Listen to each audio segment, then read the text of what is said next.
G'day guys, just checking in quickly. Just wanted to give you an update. It's Thursday evening here in Malaysia. It was Tuesday morning when I put this trade on. This was pound CAD.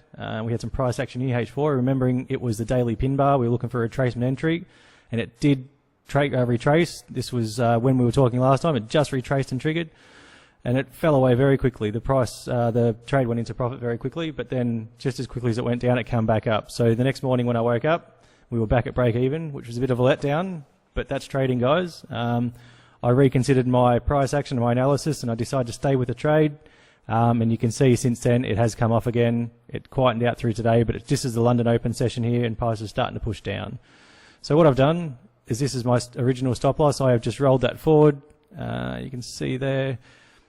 And that now is, we've banked $1,000. So the worst we can do now is bank $1,000. You can see profit floating down here at the moment, guys. The risk on this trade was fairly light. It was only 1%. I didn't have heaps and heaps and heaps of confidence, so I just went really light. Only put $500 risk on this trade.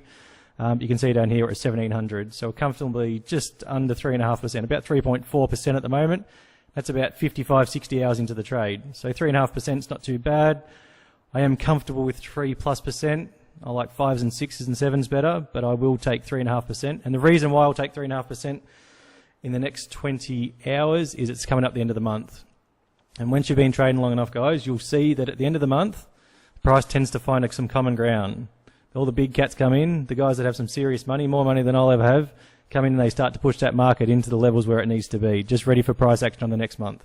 So I'm not too comfortable carrying this in through tomorrow's the 30th. So what's that make it? Saturday's the 31st. So the monthly cycle will close on the Saturday when the markets close. I would expect some gaps in the market on open, and I don't want to be a part of that this weekend. So I'll take some profits at around the 4.5% level, hopefully, just on this little downtrend channel. We've got phase 1 down, phase 2, phase 1. If this H4 bar closes in 25 minutes, under this, what I'm going to call resistance, it will continue into these levels. There we go. It's just had a big push right there. We've just gained about 10 pips in about 4 seconds, which is good. So I think it'll comfortably come down to this level on the next H4 bar, guys, and I'll close out, and then I'll just chill out for the weekend. I'll wait till the monthly close. I'll do some analysis, and I'll get back into the market on Monday or Tuesday or Wednesday when the next opportunity comes. All right, guys, I won't waste too much of your time. I just wanted a quick check-in to show you guys that I'm not just talking rot, that these trades actually do play out. Now, just keep in mind, I win about 50% of my trades. But like I said, and the common theme here is, when I win, I generally win 3, 4, 5, 6, 7 or 8% in profit, and when I lose, I only lose 1%, or 1 unit of risk versus the 5 or 6 or 7 units of reward.